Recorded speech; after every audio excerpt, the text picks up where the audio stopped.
Previously on What School Didn't Teach Me. In the building. Thank you. I am so happy. And I think that independence can be a curse of an only child. But I think it's good that you were able to use the things that your mom was teaching you with your brother. Like that quick. But it's like the dads don't even want to touch a girl's brain because they're scared. This is What School Didn't Teach Me, a podcast meant to build community on all the things school doesn't prepare you for. Hi, I'm your host, Jasmine Piamber, and class is in session. You were talking about how, your dad was just not as open to emotions and that he did not want to break you. Please keep going. So, as I was saying, I was like, if he would have just told me that he wanted to be emotionally there for me but didn't know how to, I feel like we could have bypassed a lot of the issues that we faced because he just told me to get over it. And had this don't care attitude. And that attitude I picked up. And it's not that I wanted to. I just thought that that was the best way to protect myself. But it was not. It was actually a very bad habit to pick up, and one that I'm still continuously trying to make sure that I'm conscious of, because I find myself slipping back into it when I feel like I'm overstimulated emotionally. So I'm still working on it. I'm a work in progress, y'all.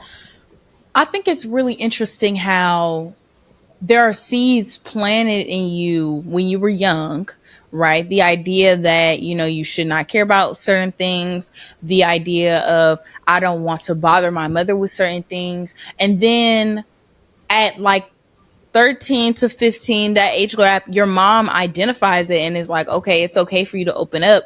But then now at 21, almost 22, like it's like you're still working on it, I think that's so interesting. It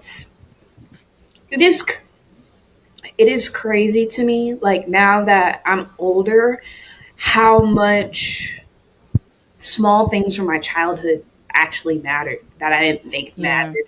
And how much they impact me, and they carry over, and they show in sometimes the most craziest ways.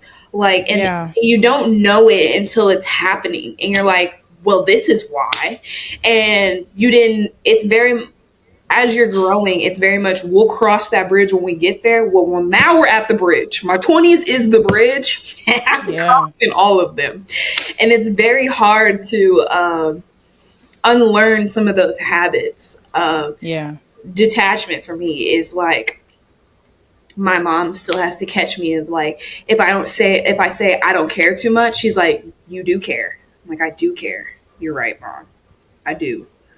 But I've learned to say, like, I don't have enough emotion or energy, or I don't have enough to give to you right now. So it's not that I don't care. It's just, can we put a pin in this, and then can we revisit it? So that's good. That's really good. Communication on that front, because I'll be quick to say, I don't care, when I really do. Like the kid in me really does care. But you know what? That's also a part of being honest with yourself, but also the people around you. Like, right, you have to be honest. It's not that you don't care. It's that you're tired and want to come back to this later. It's not that you don't care. It's that this is a little overwhelming. Can we take a break? And like, I think that's a really, really big part. I don't want you to skip over that. Like, it's also about you being honest. Yeah, absolutely. I don't know. Hot take. As an only child, accountability is such a weird topic to me. I don't know. Hot take. That's how I feel. No, tell me more about that, because tell me more about that. I feel like sometimes taking accountability is a little bit scary. And let me tell you why. Because growing up, all I could do is take accountability. If I broke something, I can't blame it on anybody but me. And there's nobody else to like dish out the consequence to. My mom's like, there's only two of us in here.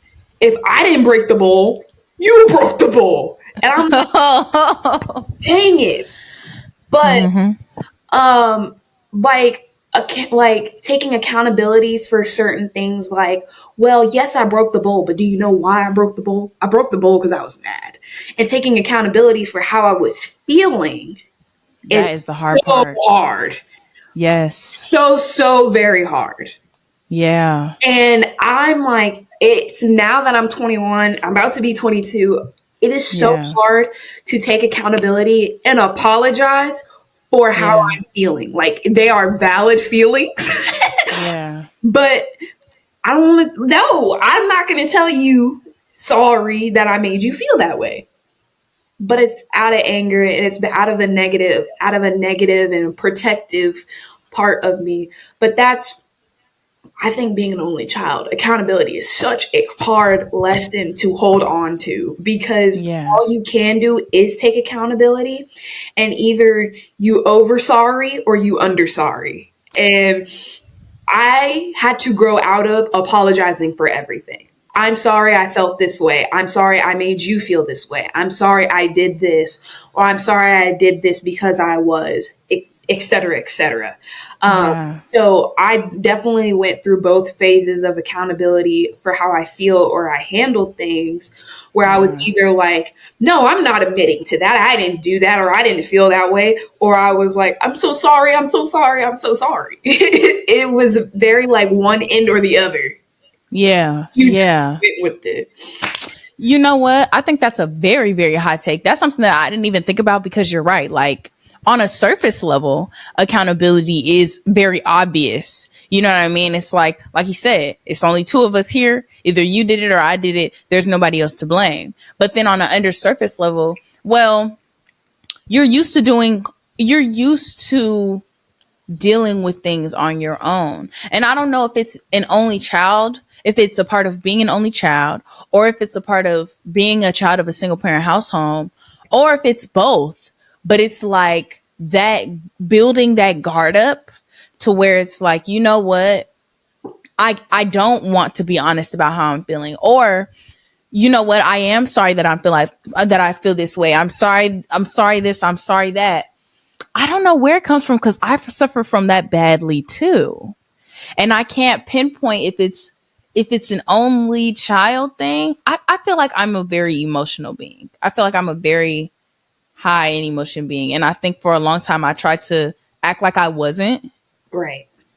And now it's like, who cares? Because I am, you know? So it definitely took a lot of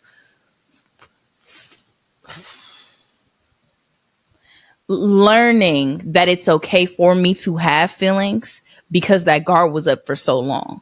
Right. I agree.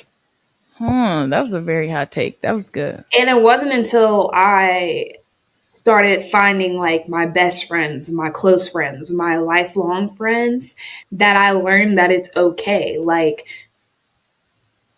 when I upset somebody, I'm like, oh, I'm so sorry. Like, I'm quick to apologize and try to take accountability for it. And then like, you don't need to. It was my friends who reached out and said, you don't need to be sorry for X, Y, Z. And so I'm just like, whoa, I don't need to be sorry. Right. Okay.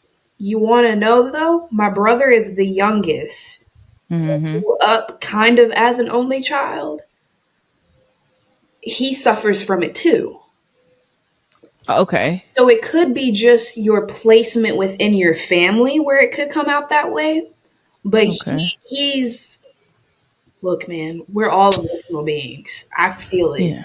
I'm a crybaby. I get frustrated, I start crying. Please don't call yourself that. I can't stand when people call themselves crybabies. Okay. But I'm okay with it. I know that I'm emotional, and I'm very soft at the core. Like, it don't take much to upset me. But I'm so serious. But growing up, crying to my mom immediately equaled like it was like I was hurt. Yes. And I'm like, you don't need to fix it, man. Yes, I just need to get it out. Sitting in puzzle piece B, and I'm frustrated, so I'm crying about it. Like, there's just no, but like crying is an outlet, and I have to learn that now, that it's not necessarily a response, but the action itself. But it's you saying that just made me think maybe you're right. Maybe it is an only child thing, because you mentioning your brother and then you followed it up with your story about the puzzles, and it's like maybe it is an only child thing because there is just you and your parent. And when something goes off, like when you have to have any type of response, your parent wants to know what's going on, which means you have to take it up with them, almost like, not like, sometimes you do, it does feel like, okay, I need to get permission to feel angry, to feel sad, to cry, to do this, to do that. But also it can be like, I don't want to get sad, I don't want to cry, I don't want to get angry, because I don't want to alarm anyone. So then when you alarm someone, it is like, oh, I'm sorry, like, you're making sense. Yeah. That makes sense. I had to have that conversation with my own mom to tell her, sometimes I'm just crying. Like, there's nothing, there may not be anything specifically wrong with me, but I'm and I want to cry. That doesn't mean I'm hurting or that something is necessarily wrong that you can fix. Yeah. And which made me, it goes back to my detachment, because I don't want to cry, because then when my mom comes to me and is like, hey, what's wrong? Why are you crying? What's hurting you? Let me fix it. That's overwhelming. It's overwhelming, and it almost feels like there is a wrong answer. Like, if I'm just crying to cry and I'm saying I'm just upset. No, they want to know what's really wrong. Well, yes. Upset. But then you hit with the why, or but why? It's like, oh, I don't want to have to keep answering. So I'll just tell you, oh, you almost start to suppress your feelings, because you almost feel like the feeling that, like, just to cry is not valid enough. It's not enough. Yes. Because but that's the mothering in them, that they feel like they need to fix things, and it's just us. So, I think for only children, it's kind of like, how can I feel something without alerting you to thinking that something is wrong? Just like you're crying because you're frustrated and overwhelmed at work. I'm crying because I'm frustrated and overwhelmed from schoolwork, or this game isn't going the way I want it to. Yes. Processing those feelings without thinking that something is wrong. And so I always feel like either not cry, or I would have to tell my mom. It would be like pulling teeth to, like, for the both of us, because she's gonna just keep asking me why, until I give her something that's satisfactory, to where in her mind it makes sense why I'm crying, because she's used to me crying because I fell off my bike and I scraped my knee, not because I'm an emotional being and I'm learning to regulate them because it hurts. You kind of just have to do the trial and error of that by yourself. And the reason I say that is because as my brother got older and I saw him start to kind of get aggravated, frustrated, start crying and lashing out in certain aspects, I was like, I get it. It's okay. And for him, he had a sibling that understood that, but I had to go through that by myself. Yeah. So it comes with the territory. Like, you kind of have to figure out your own emotions and how to talk about them without somebody else understanding, until you get your friends, until you start to be able to communicate better. Until then, it feels like you're really on your own with those. And you just fighting the wolves. That's really what it is. Yeah. Wow. That's good. That's true. That's good. Okay. So I want to start talking to you more about how your life, which I won't even say exclusively as an only child, right? Because you're an only child on one side and you still have siblings. You know what I'm saying? Even if you didn't see them every day, they are still an active part of your life. They still are a part of your development, all the things. And I want to start talking to you about how that has shaped your friendships. We talked about it a little bit before, but I feel like what goes on at home, not in like a weird child protective services type of way, but what goes on at home directly impacts how we act in the real world to the people around us, all the things. Um, and so I know for me, dog, this has caused me to do some reflection. I know for me, I didn't start being really, really close to people like on a genuine, vulnerable level until college. I agree. Yeah, prior to that, it was you are similar to me, even if we're both guarded. You are similar to me. We laugh at the same stuff. We hate the same people. Let's be friends.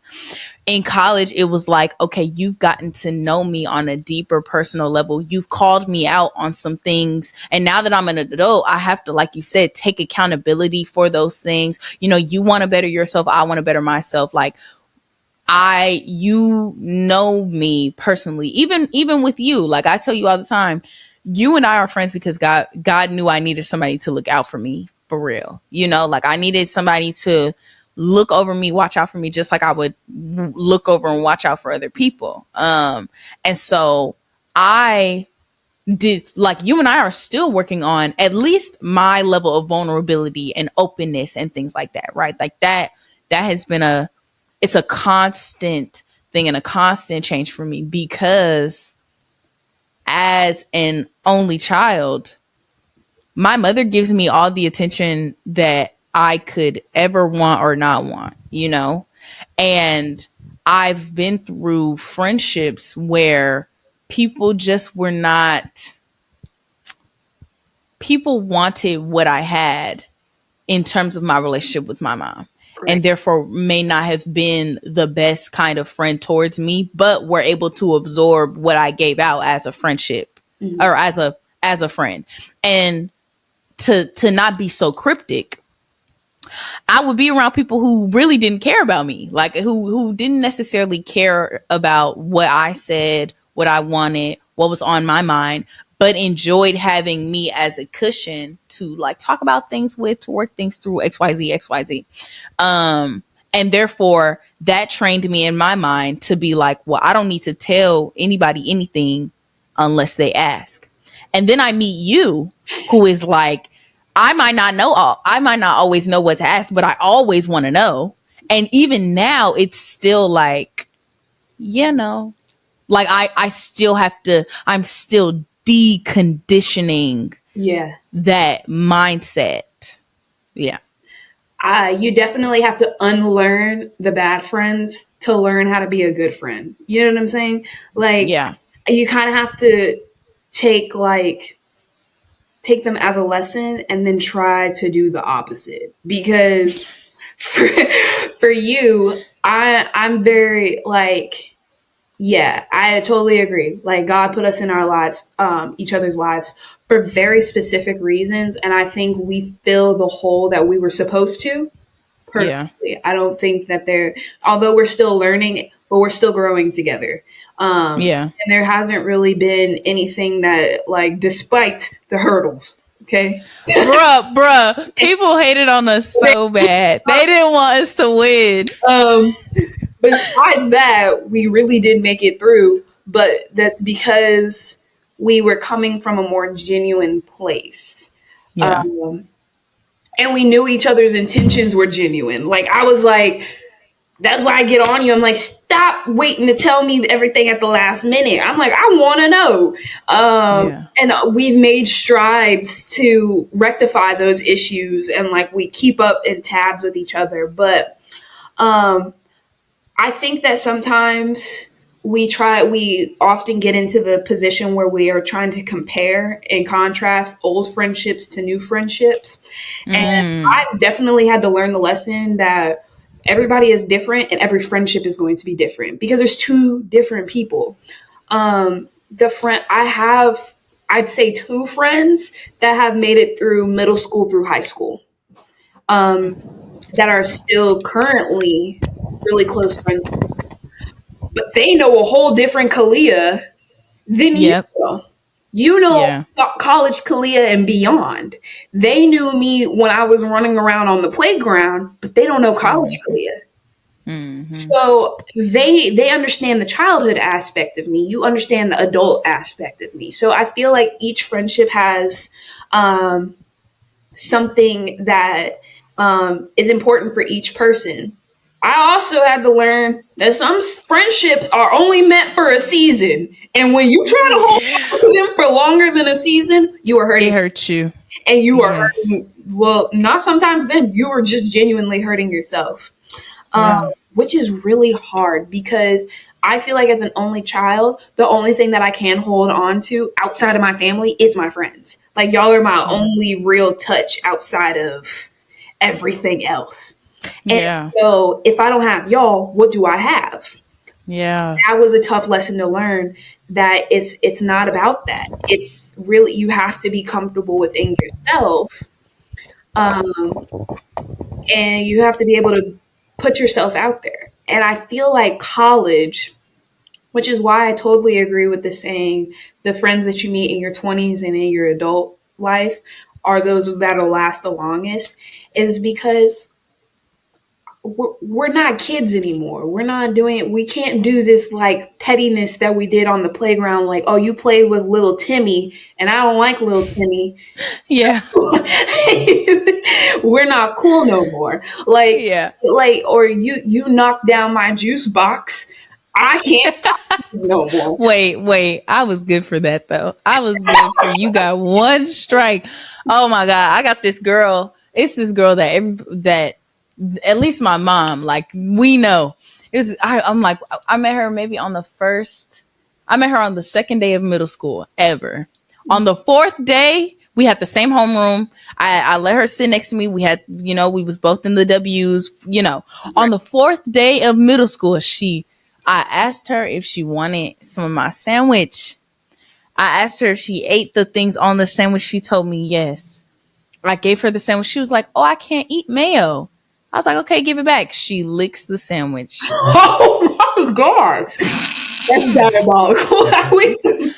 She licked it. And I was like, that'll do it. That'll do it. That will do it. It only took one thing. I still ended up being friends with her, but we ended up falling out by like, I want to say we only fell out like 8th grade. Like we fell out in 8th grade. We had fallen out a couple times before, but like we fell out in 8th grade, so she didn't even make it out of middle school. And I knew. My mama was like, "Why are you still friends with this girl?" Like, your mama will know. Is that kind of crazy?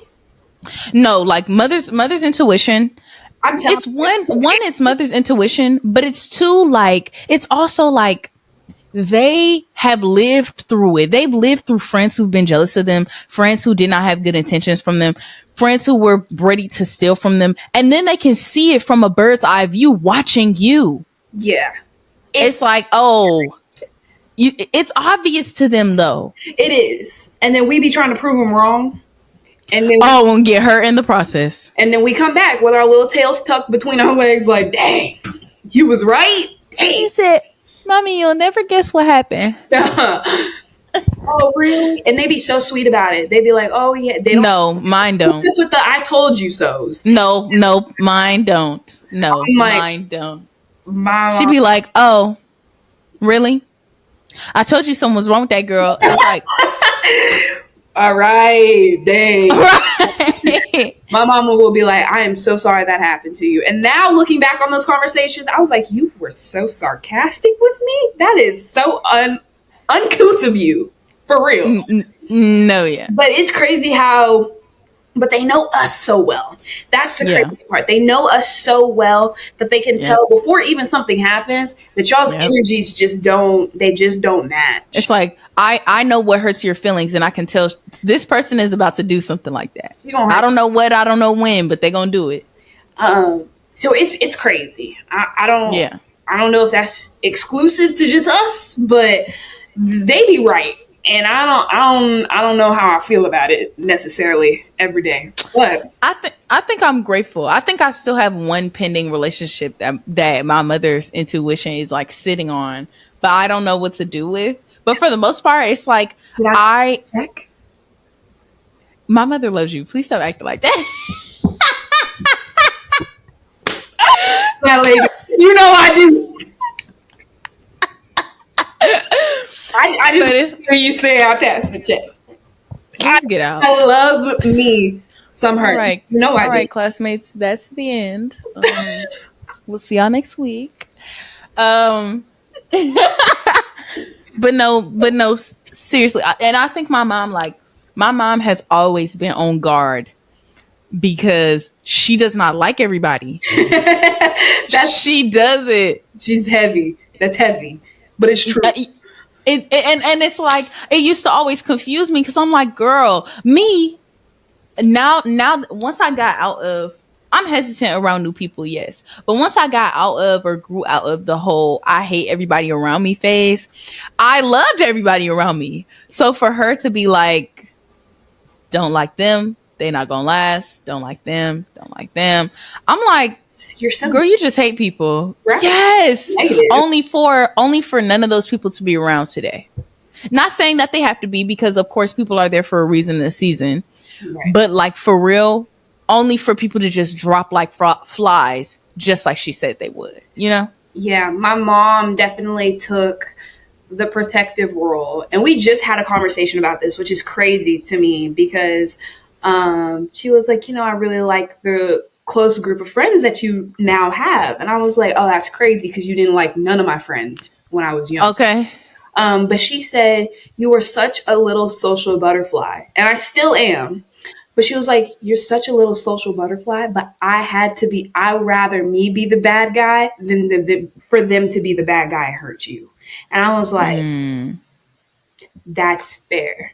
And she was like, because how many friends were going to hurt you and then you were going to stop being a social butterfly? She was like, I love that about you. And I was like, she was like, you can make friends anywhere. And I was like, I do make friends everywhere.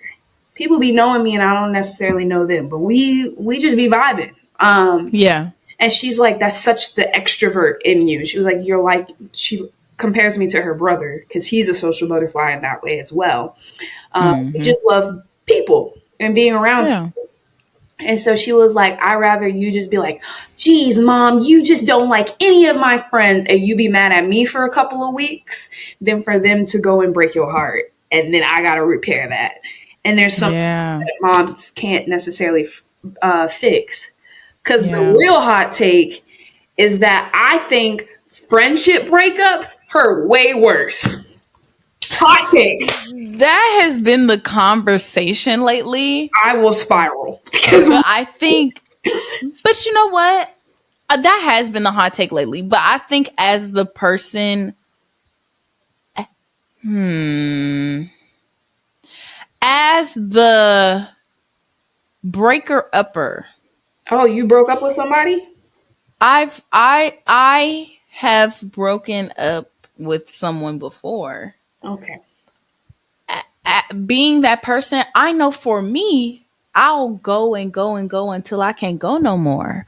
Or I will show up for you until, like, if I have established that this friendship has dissolved and it's no longer working for me, I know that it was never just one instance. Right. And it's probably been going on for months or years at a time. Like it's never, and of course, like we have our time together. We do have memories, yada, yada, yada. And maybe I just haven't, I don't know. To me, it don't hurt as bad because it's like I've put up with you and this for so long. And I can recall somebody breaking up with me, but it was, I won't even say it's mutual because when people say it's mutual, they really be lying. But it was painful. Yeah. But hell, I mean, but I got over it. Like, do I still look at the person and be like, oh yeah, I'm glad you're doing good in life? Yeah, sure. But it's like, it's, to me, it's less manipulation. It's less emotional manipulation that goes on in friendships than relationships that makes friendship breakups not as bad. So if I stop talking to you today, we would have to talk about why you stopped talking to me. oh, because I'm breaking up with you. I'm gonna send you something. But that's so stupid. Wait, but that's so stupid because you not if you're breaking up with me for no reason. No, I'm Or telling you're you, I'm saying gonna what? give you a reason. Oh, and your feelings are valid. Yeah. No, you can't. And you're not willing to talk about this with me at all. Like I'm like, okay, I hear what you're saying. The friendship. Okay. And I'm not giving you the opportunity to kind of rebuttal. No. I'm telling you, like, like, for example, like, not that this bothers me at all. I'm like, okay, we've been friends for years. I'm so sick and tired of you not telling me stuff, and I'm in the last minute. Like, I feel like I'm always the last person to know. I'm tired of not being a priority. I'm done. I don't want to be friends anymore. But I leave it. I leave it just like that because I don't want to hear anything. I don't want to hear no rebuttals. No, I'll work on it. Nothing. I want to be done. Are you telling me you would not be hurt because of how long we've been friends and how much work we've put in to be friends? But that's the gag. It's not that they don't hurt. It's that I don't agree that they hurt more than romantic relationships. And it would, if you were to send me a text like that, if you were to say, because this is a conversation that we've had before, that you feel like sometimes you feel like you're the last one to know about things. And we talk about it. It's like, you know what? Okay, clearly that's something that bothers you. That's something that hurts you. And that's something I can change. That would be my response. Can we talk about it? Like, this is something that can be worked on. Can we talk about it? If your answer is no after that, then it's like, okay, well, you know what? I'm sorry. Like, I'm sorry that, you know, that was an issue for us. I'm sorry that that's something that we can't work through. And I understand that you want to feel like you're a priority in your relationships. I respect that. That would be it. Would I hate you after that? Absolutely not. Would I cry after that conversation because we've been friends for years and you're a friend that I see in my wedding party and for the rest of my life? Yes, I would cry. Yes, it would hurt. But would it hurt more than this is somebody that I saw myself marrying and having kids with, and, you know, somebody that I've given so many parts of myself to? Like, would it hurt more than that? I don't feel like I can find somebody else just like the person. Would it hurt more than that? Probably not. Probably not. And not to say that there is not as much value in friendships as there are in romantic relationships. No. In fact, I feel like it's your friendships that get you through your romantic relationships. I feel like you can't have a healthy romantic relationship if you don't have a healthy community of friendships. What I am saying is, if I am your friend, it should be way easier for me to, like, if I'm your friend and I got some mess to talk about you and it's something that I hate that you do, I should be able to bring that to you ASAP. Like, we should be able to talk about that ASAP. Whereas in a relationship, people might be more likely to stomach things. Right. You know what I mean?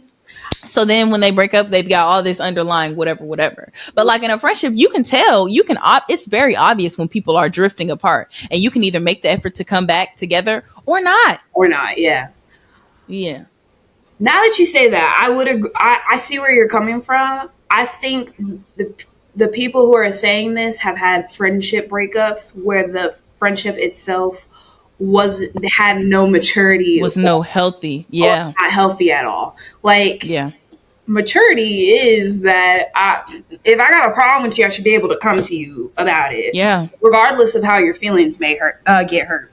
But honestly, if y'all are such good friends, then me telling you that you're doing this and making me mad shouldn't necessarily hurt you. Exactly. You know I'm not coming from a harsh place. Exactly. Like when I tell you, like, Kiamber, come on. Like, why am I the last one? Why do I need to wait for the newspaper to come out for you to tell me what's going on? Please. Yeah. It's never come out of like a place of like, oh brother, this guy stinks. Like, it's never been like that. But it's like, can you get it together? Like, can you right. that I'm here and here exactly you specifically? Yeah. I definitely agree. Like, your friendships are your first dose of relationships. Like, they're the first that really kind of help you break out of that. If you can't have healthy friendships, you're not going to have a healthy relationship. Absolutely not. Absolutely not. Absolutely not. So yeah, no, I definitely think, but so it's not to say that friendship breakups don't hurt. They Um, absolutely do hurt. They absolutely do. But it's like, I know for me, and I know for me, I will check out of a friendship, like it's to the point where it don't hurt, like because you can tell when people drift, and you can either come together or you don't. That Correct. that's just what it is. That's the key of dissociating.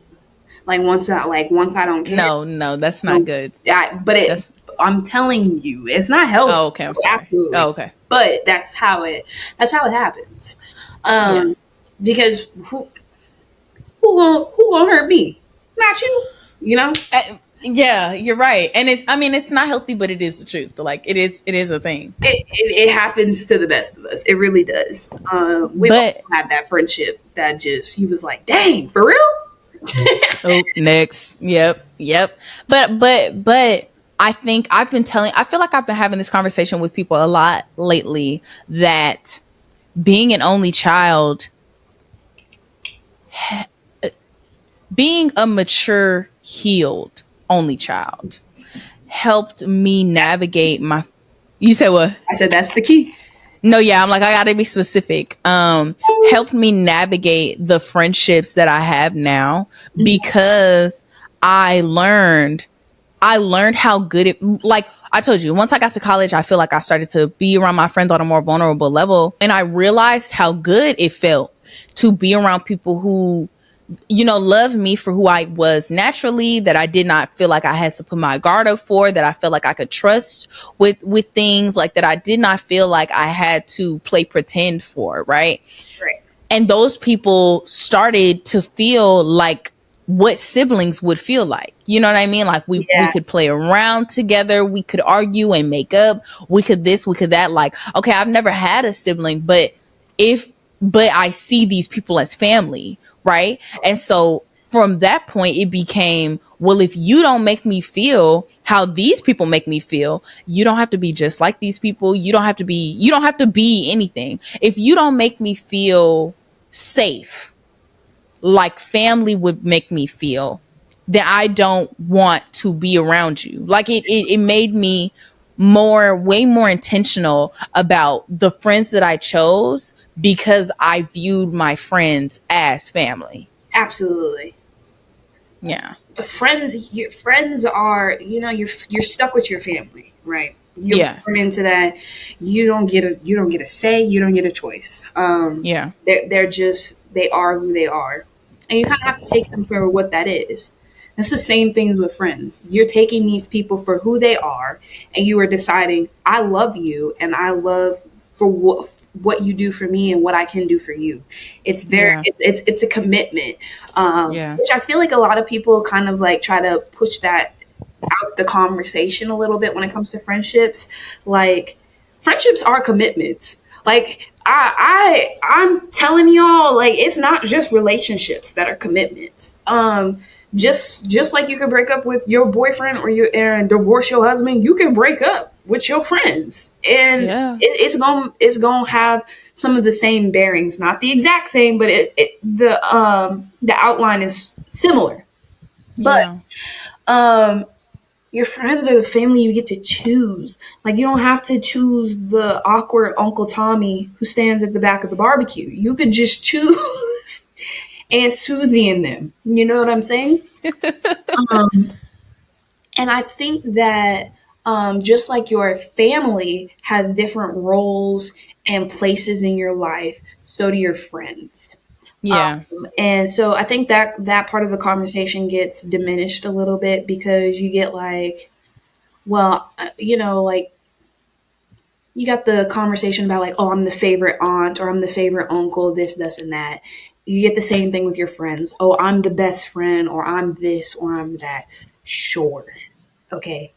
But the key and the real foundation of this all is your friend should be for you, and you should be for your friend. This is not a competition. This is not a dog show. You know what I'm saying? We're not trying to Yeah. prove something to anyone else besides each other.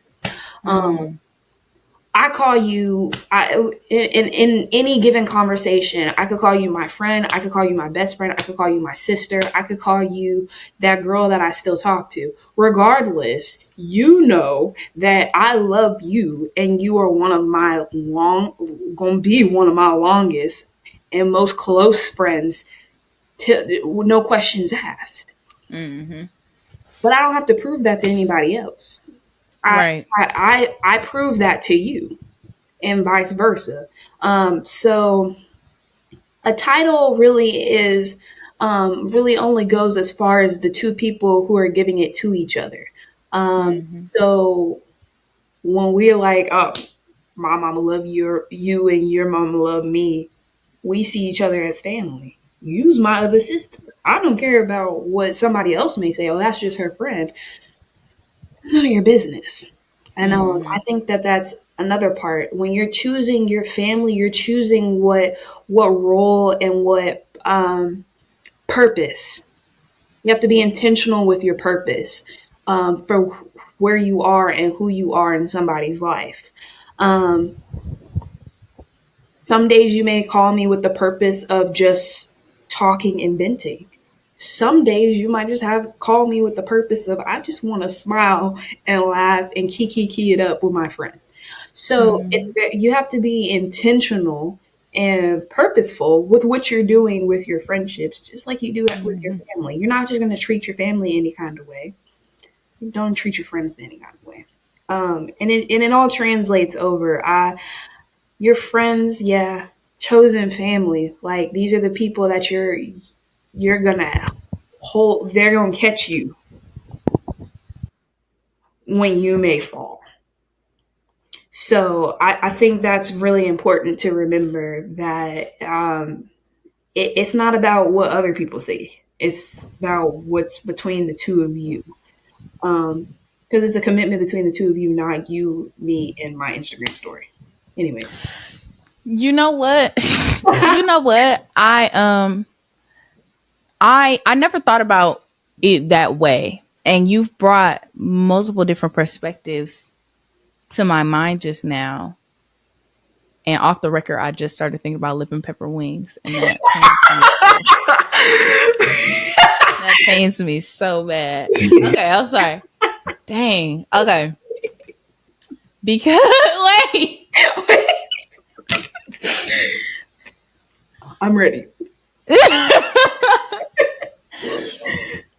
Because you're right. When you agree to be somebody's friend, you are making a commitment to them. And I take my friendship seriously. And so therefore I know that and respect that. But I realize there are people who essentially view others as disposable, or view themselves as disposable, or at least not as important in other people's lives. And therefore, when it's time to show up and make a commitment for somebody, they don't pull through. They don't know how. And somebody just came to my mind when I said that. I'll tell you about that later. Ooh. Hold on. And that's the T. Oh God. But I never thought about that, because you're completely right. When you, just like you would sign a marriage contract, when we were younger, you and I, we've even signed a friendship. We've signed our own marriage contract, but like we like you sign there is an agreement when you agree to be somebody's friend. You agree to be there for them when it's hard. You agree to be honest with them. You agree to hold yourself to a standard of you're going to show up for them. Yeah. Like you're agreeing to make space for a person when you agree to be their friends in the capacity that you can, right? Because we all make grace for each other. If you don't have the space for me now, will you have the space for me in a week or two? You know what I'm saying? Like we all make sure to, it's healthy when we make space for each other. But you're right. Like people do, I think this new mindset of, I can do bad all by myself and I don't need nobody. I'm going to just make it to the top and don't nobody believe in me. In this world, I came into this world alone. I'm going to die in this world alone. Like I think all of the stuff that we're being fed by pop culture pushes us to believe the people around us aren't people. Right. Like that loyalty really does not mean much to people anymore. Like I see that. So it's interesting that you brought that up because I never thought about it in that way, but I think you're completely right that people don't acknowledge the fact that there is a loyalty when you agree to be somebody's friend. There is loyalty in that. Like you are not just saying we're going to coexist in the same place. You're saying I'm here to be there for you. I'm going to pick you up when you're down. All the things.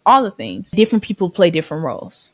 Yes. And honestly, like I really think social media and like just how flashy we are with everything these days creates, I know for me in my mind, a mentality of I need to be number one because I need to be the one that gets showed off.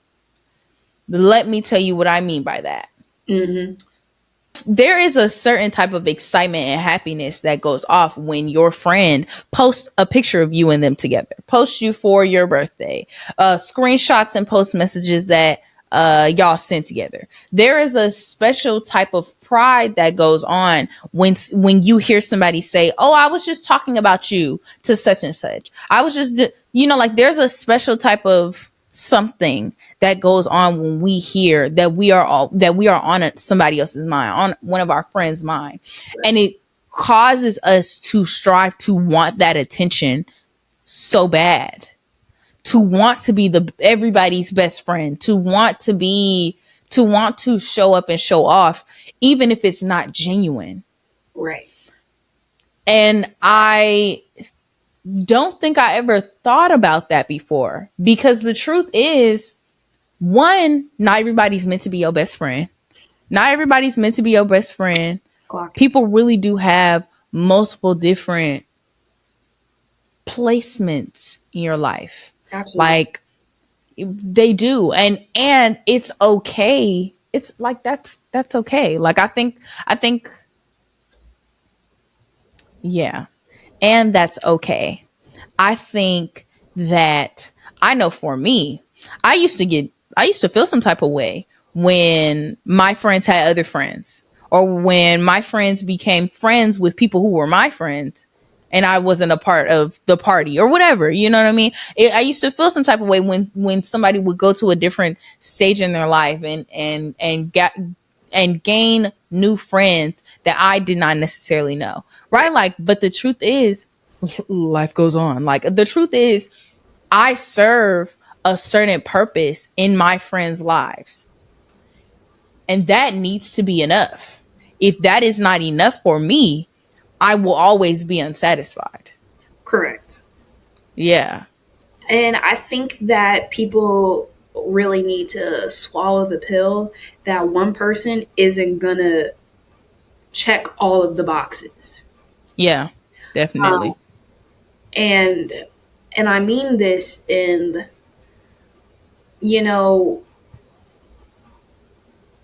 you see that, like, that little meme or whatever going around social media. It's like, what 6 people will carry your casket, right? Mm-hmm. And people would be like, "Oh, 6? I've got," and then they show the one guy carrying the thing. That is unrealistic. Yeah. Because that one person cannot and should not, in my opinion, fulfill everything in your friendship, because then it adds up healthy dependence. Yeah, I agree. In the moment, you may not tell me some grand big news, right? But whenever we get around to one of our catch-ups and our talk, you talk so freely. Mm-hmm. And you're able to get everything off of your mind. Mm-hmm. You may not be able to do that with everybody. Mm-hmm. But you can do that with me. Yeah. And etc. There are other people who are going to be on your first list of calls. But I think that, again, social media as a whole has kind of poisoned the foundation of friendship to make it seem like one and only one should be better than all. And yeah, I'm like, no. Because all 7 of the people or all 8 of the people that pick me up when I'm down Yeah. deserve their number one spot for what their spot is. No, Mm-hmm. nobody can be number one in their spot. Mm-hmm. When I'm down and I call friend A's number one spot in my life is to make me smile when I'm upset. Mm-hmm. Friend B's number one spot is that I'm able to talk about anything and everything on my mind without feeling judged. Friend Mm-hmm. C's thing is accept. So you see how it's going, but none of the Yeah. people are over the other. Yeah. There is no best. There is no all be all. No, all these people, just like when you're thinking about your wedding, all these people are standing up there with you. Yeah. Remember this. They're all standing up there with you. Nobody's sitting down. And if you're sitting down, then maybe you're just not in that spot in my life. There's nothing wrong with that. I know that Mm-hmm. I'm just some people's friend. Like our conversations are very much just that of the friends that you only see at school. Yeah. Like when you was at school, that's the only friend you didn't ask to see them on the weekend. You didn't want to meet up at the pool after you know what I'm saying? Yeah. Like Yeah. the effort wasn't there for all of those people. But that one friend you was like, no, we gotta plan vacation together. This, that, when you're intentional. And that's why I was saying earlier, I was like, you have to be intentional and purposeful with certain people in your life. And those are your Yeah. chosen family. When you're intentional about the love and the support and the time that you pour into people and they pour it back, can't pour from an empty cup. And if you can't pour into me, I'm not pouring into you. Yeah. So it doesn't have to be 50-50. Even if you just pour a drop, as long as you're trying to pour something. I need a drizzle. I can't take a drop. I need a drizzle. Here you go with your drizzle. Oh. A sprinkle. This is a sprinkle. Sprinkle. Sprinkle. You need a sprinkle.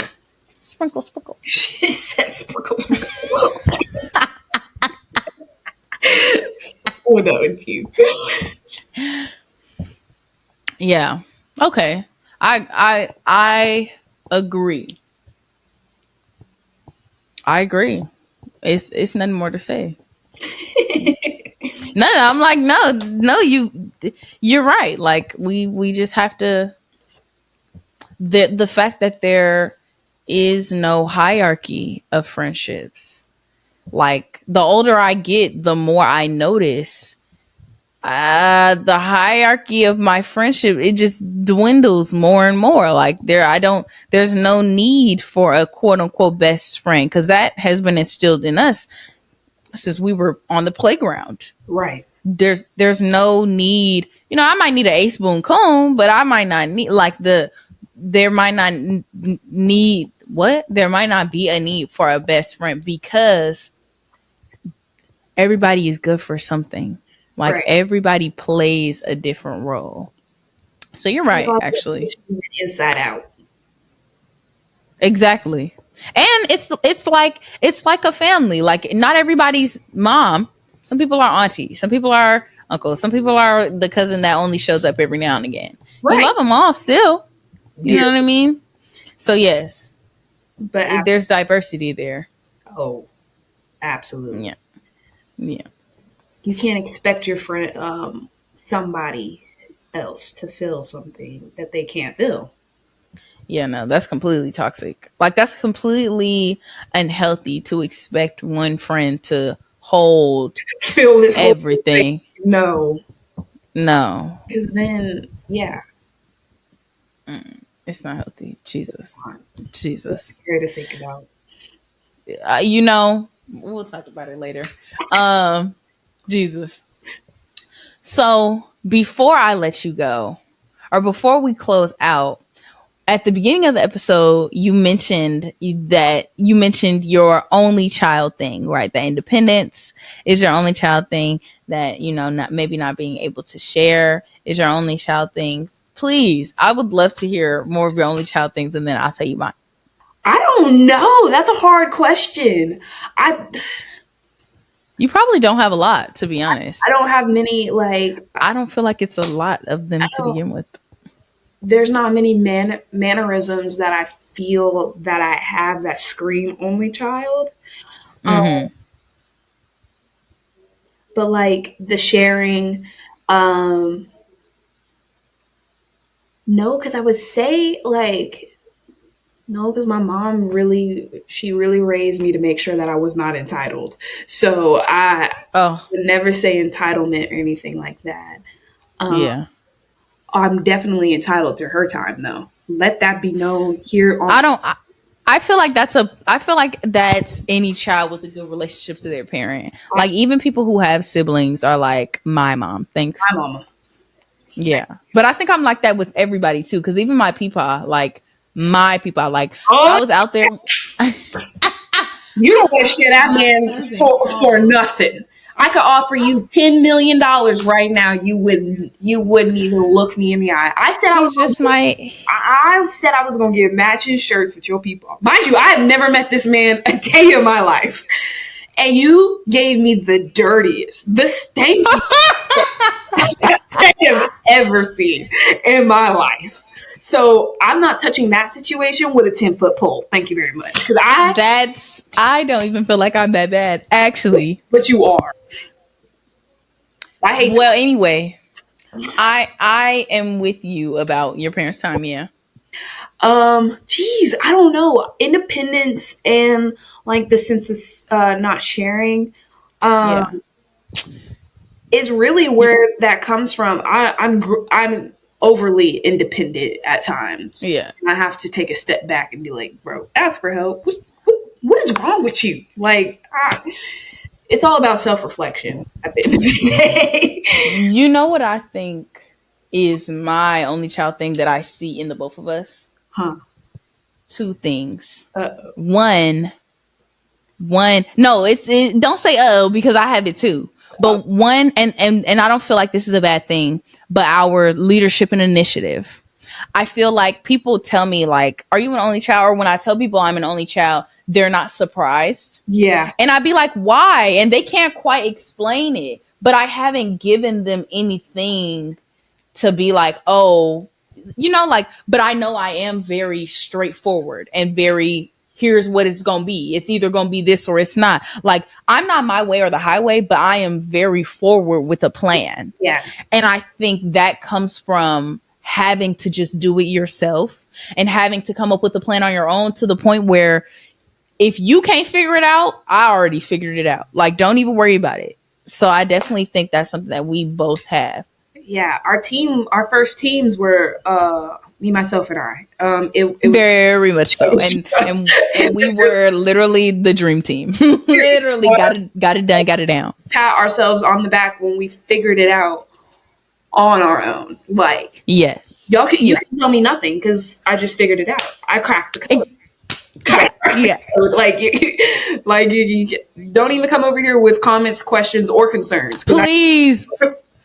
No, and I think, and I low key think that's another thing. Nobody being able to tell you anything besides your parent. That's Yes, But that's the other thing. Criticism.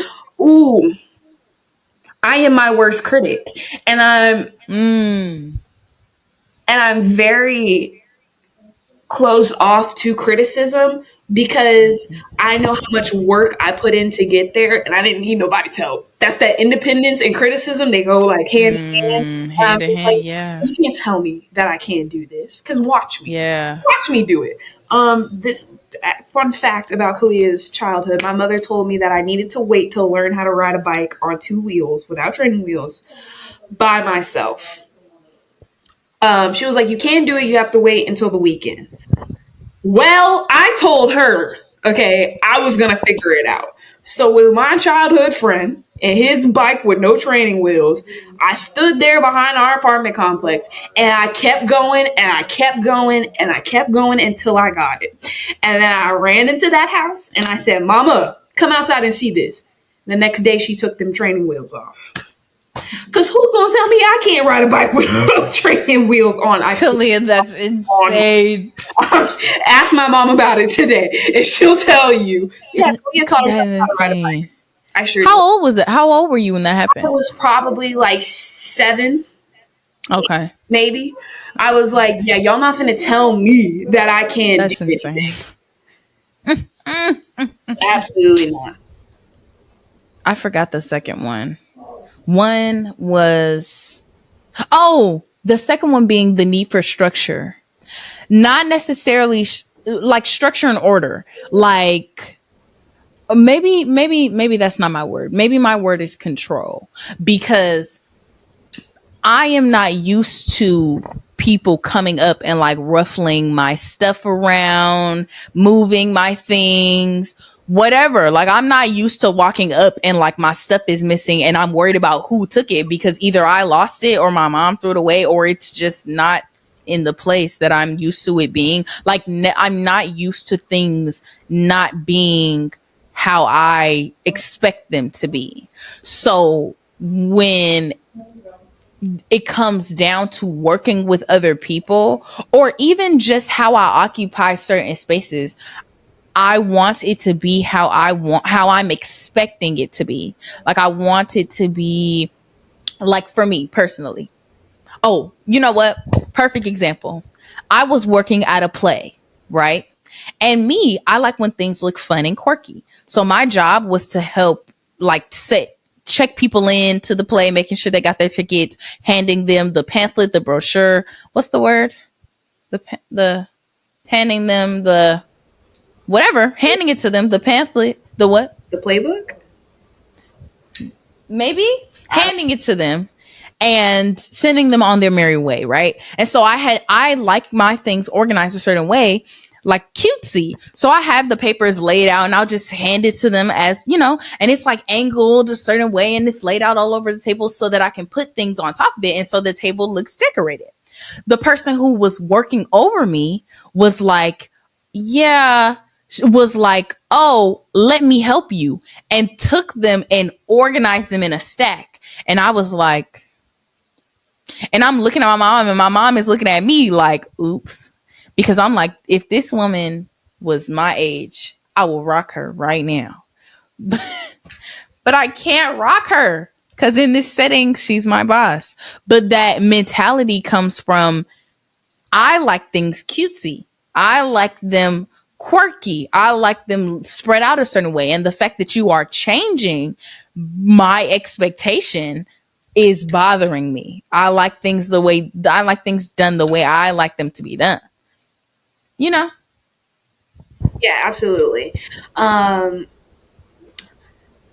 We're not used to other people in our space. Yeah. Kind of like in trying to, yeah, no. I'm very much controlled. There's a sense of control that we only get, and if I can control me in the environment around me, I will. Because after that,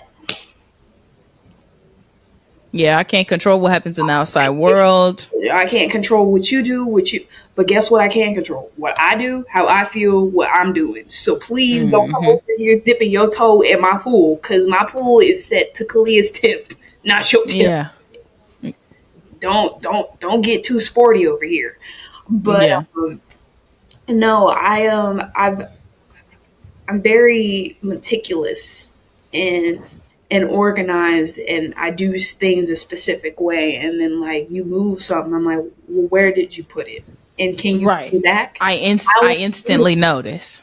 Because who else would be like your environment, because it's only you know where like I left this sock behind the sofa 3 months ago. I knew the sock was there. So where's the sock?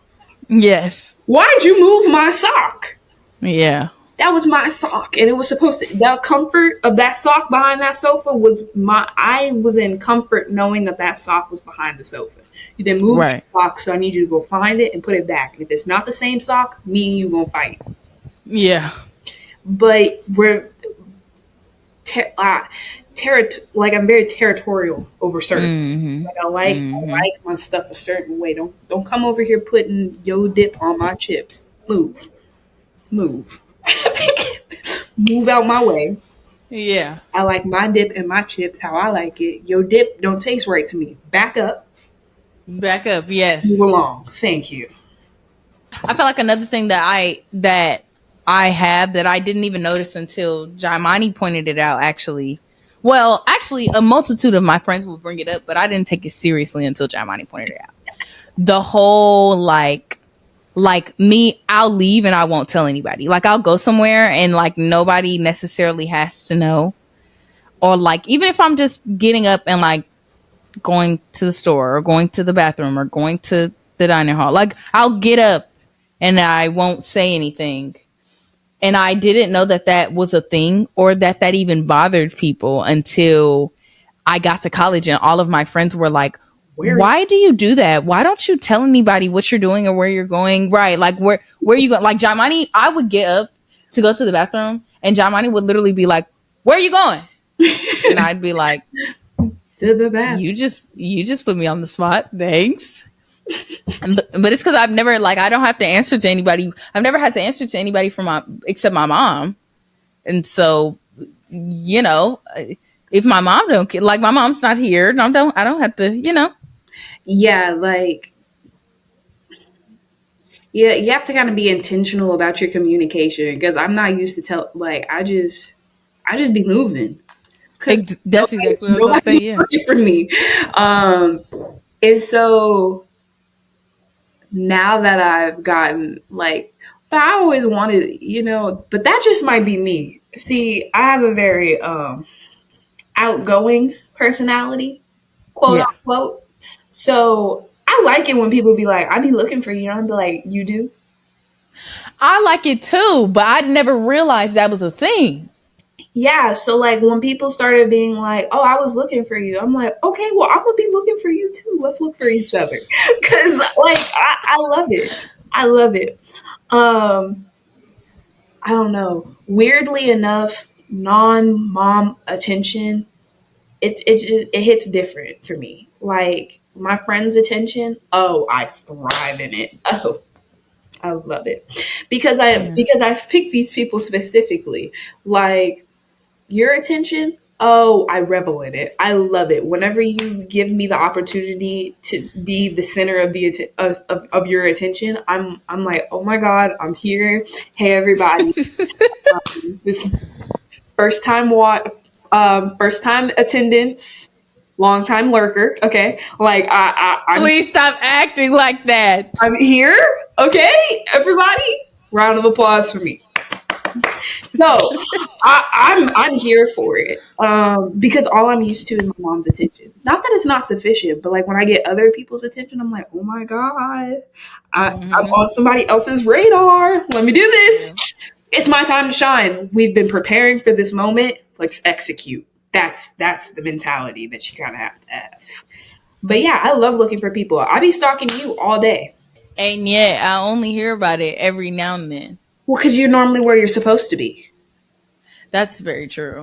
I don't often leave the house anymore. I I'm very much. You're either at home or I now know where specific spots are like within Yeah. California that I'm like, okay, that's where she is. Okay, all right.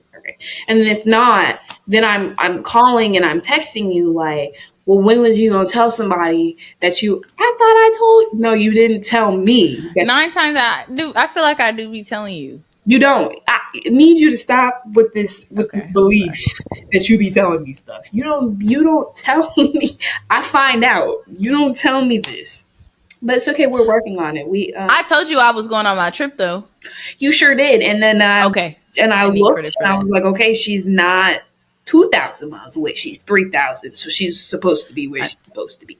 I was about to say, okay, I just need credit for that moment because Yes, that but was when you did big. tell me about the trip, it was very like matter of fact. Like I should have been known about this. Okay, you know what? That's because no. It wasn't like you should have been known. It was because I had literally probably just had a conversation with somebody and they made me feel some type of way, and I was just very weary about bringing up that situation to anybody else. So it was not even. Yeah, it's not even you. It's not even you. It's me because, like I said, I don't even know if I said that while we were recording. But it's like if you're not asking, I don't. You feel me? Yeah. But now I'm trying to be more open. I'm trying to be intentional about like, if you want the space to tell people what's going on in your life, you have to actually utilize the space to tell Yeah. people what's going on with your life. Still navigating that, you know? And you've made me learn that sometimes I have to be more conscious about what I'm asking. Like sometimes I'll ask you like, how are you doing? And that could mean like, how am I doing in general about a specific topic or Mm-hmm. today, yesterday? Like I need to be more conscious and specific about what I'm asking because sometimes I'm like, oh, Key, I just asked you like what you got going on. And you ran down like 6 things, but you forgot 7 through 8. I'm like, how'd you forget those other 2 things? But also, I may have not posed the question to where you felt open enough to ask, like answer or ask me, tell me about it. So we're a work in progress, the two of us. I can't hear you. You and that mic. Y'all are cute though. No, no, no. Hello. Oh my gosh. Hey. He was stuck. Oh my god. Shucks. What was I finna say? Um, no, yeah. I said we have a long time to go though. You're right. We indeed are a work in progress. I think we found each other at a time where we were both learning how to grow. I know for me, I definitely was. I was definitely learning how to be more open and vulnerable. And I had never had a friend like you. Like I had never had a friend, especially a female friend who was so intentional about like wanting to know what's going on in my life and was in a similar stance or statue that I was. Like a lot of my friends or female friends needed something from me, and you didn't need anything from me but to just exist. Like you rarely need anything from me. And so it you say what? I'm just happy to be here. Jesus. But it's like I had not had that. I still am getting used to that. And so learning how to lean into that relationship and to just exist when it's like it's not a crisis. You don't need me for anything. I don't need you for anything. We just want to enjoy each other's space is still something I'm getting adjusted to. And I know it's something I had never had when we first became friends. Right. Yeah. No, growing with you in friendship has been a ride. I'm still loving Yeah. the ride. I'm just telling you, it's been a ride. You ain't getting off. No time soon. No, you're not getting off. Oh, okay. Sorry. My bad. So okay. I did, I did slide divorce papers underneath your door. I wasn't even there when that happened. Regardless if you were there or not, it happened. Well, they never got signed. They never even got touched. Just because you swept them up with your dustpan and broom and doesn't mean that they were never technically delivered. They were delivered, but isn't that the rule? Like they have to be touched when you're getting served. They have to touch the paper. I guess nobody technically served you because they didn't touch your hand, but like you acknowledged. I have video proof. Well, they're in the trash now. Been in the trash. There's no turning back. And 2 kids later, here we are. You don't love them kids. But I think and I think not no, them kids can starve. But and I think and I think and I think for me personally, I have to, like I've been telling my mom, the whole reason part of the reason that I went on the trip was just because I was feeling overwhelmed and tired and all the things. So I think for me, what I also have to do is be monitoring how much I'm filling other people's cups so that I can be present and available for our more present and more available for our relationship, to just be able to exist without feeling the need to perform, Yeah. but then two, feeling just tired. You know what I mean? So I think there's definitely growth for me in that area. You can't pour from an empty cup. And I think I at least offer you a an open door of like, I don't feel a certain type of way. Like I'm not in need of like conversation with you every single day, Yeah. or you're right, and very much in that friendship aspect. Like I don't really need much from you, but you kind of have to learn what people need. And so when I can kind of sense that you're pouring a lot into other things, I kind of find my place accordingly so that I'm not overwhelming you. Does that make sense? And That makes doesn't sense. overbear. It doesn't make me feel any type of way. I didn't say that to say like, oh, I feel a certain type of way. Yeah. But I'm just saying, as in like, I make a conscious effort to kind of like let you know that I'm here, but like just know that like I don't need anything while I'm over here in the background, and then I'll take my step up front when it's time for the both of us. Does that make sense? That does make sense. Part of me is like, the reality is that is kind of the role of a friend, to see where your friends are sitting and to adjust yourself accordingly. But the other part of me is like, I don't want you to have to do that. You know what I mean? Like, I don't want you to have to do that, or to feel like you have to do that, which means, well, not which means, because I know that I need to better navigate where else I'm putting my time and energy. You know what I mean? Yeah, So what you're saying makes sense, and you're not wrong for it. But again, adjustments. yeah, because we both love love Dramani dearly, Yeah. but Yeah. he needs attention. Yeah. Um, and he was really the first friend that I realized that, oh, I can't just like, not that I can't just exist, but like he needs acknowledgement a lot more Yeah. than some people do. And I appreciate him for that, because it makes me more present in friendships. Not necessarily because they need it, but just because I should make myself known Yeah. more. Because he's like, yeah, no, I'm here, and Like, I need you to do something about it. And so, yeah. to get on board, or you're gonna get ran over. I don't know what to tell you. Uh, but it makes sense. I know you don't want me to, but it's the best thing though, because it doesn't put pressure on either one of us for the friendship. And Yeah. I think that when there's pressure, then you need to like reevaluate something, because friendships should be like one of the easiest things. They should Yeah. come naturally. Like it should just flow. Yeah. Yeah. Once you start trying to force and like twink and twist and no, because I'm a bird. I'm gonna just fly out the box. I don't know what to tell you.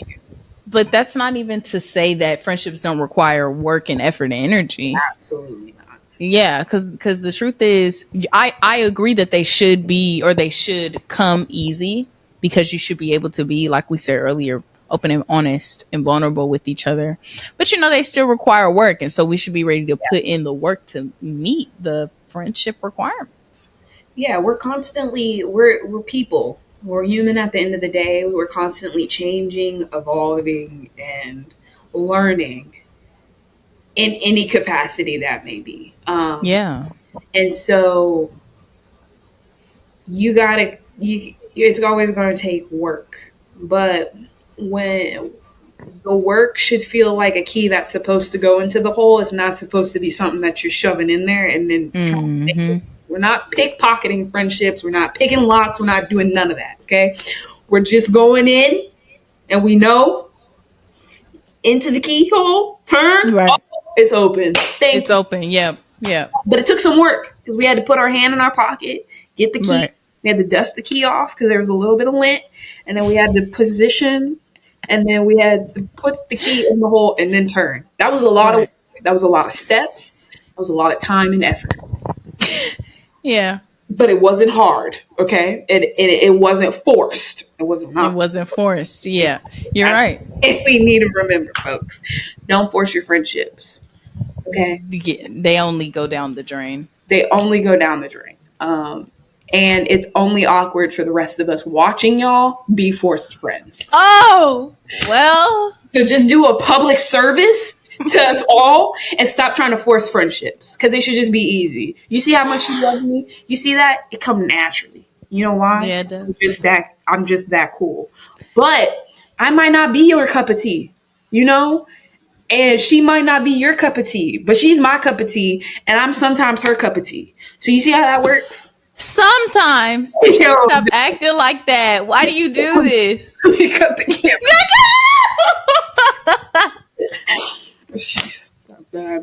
I'm sorry. I'm always her cup of tea. She's not making me read this from a script. I'm always her cup. There is no script, guys. We've literally ran through all of the questions that I had. Thank you very much. Dick baller, shot caller. You see my face on that shirt? I like cute down. Thank you. She was valedictorian, y'all. It was. Very. My friend, while I was valedictorian. I was. And I told her she was going to be valedictorian, and this girl was like, probably not. I still have a TikTok to make out of that. As you should.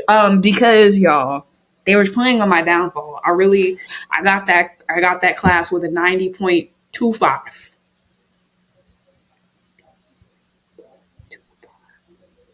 But I was valedictorian. Thank you very much. That was, what's his name's class? Brennan? No. What was that? Ishmael. Oh, I hear terrible things about him. Yeah. As you should. Huh? I hear that he plays on the top. Yeah. He all he knows how to do is play. Well, and what did valedictorian. What did I tell you at the beginning of this episode? My mama told me I don't have to play with everybody. Callia, please. What? It was a full circle moment. I had to do it. That was good. That was good. Thank you. We're proud of you. I would have been proud of you even if you weren't valedictorian. I would have been salutatorian. Oh yeah, huh?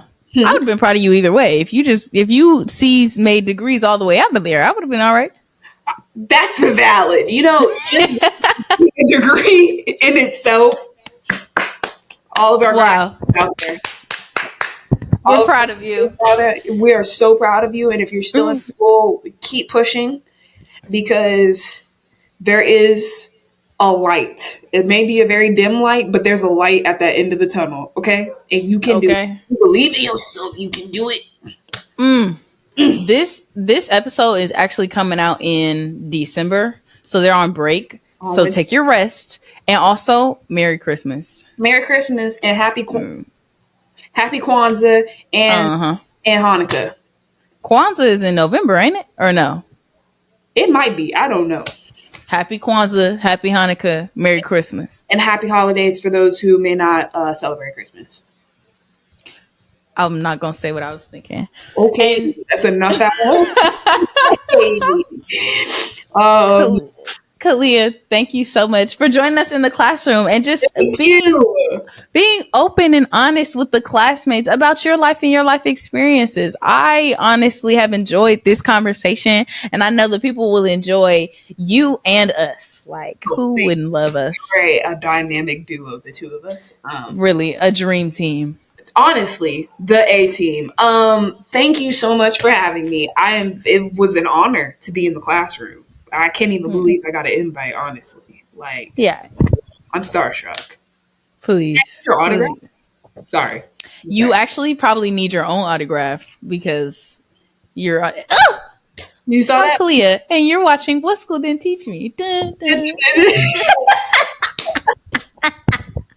Dang, we should start doing that. That's cute. Yeah, you need to get like a logo in the corner. And have your guests sign it. That's actually hecka cute. That's hecka cute. See, you giving us ideas for next season. Yeah. WSDTM? Yep. WSDTM. Yeah. And you're watching Disney Channel. Sorry. Yeah. We're Disney children. Yes, obviously. But yes, classmates, I'm so glad you joined us today. I'm so glad you got to see. I love to show off my friends and my relationships to y'all. So I'm so glad y'all even got to see this dynamic. I hope you were able to walk away with something. I'm like, we talked about friendships, we talked about relationships with our families, we talked about what it's like to be an only child, and some things you might have related to even if you weren't an only child. And if you did, if you related to something specific, but you have siblings, I would love for you to like reach out to the pod and let us know. Like, please let us know. Of course, if it's not just us, because yeah, we're obviously all learning and unlearning things together. So let us know. Let us know we got some community out there. I love y'all. And we'll see y'all next week.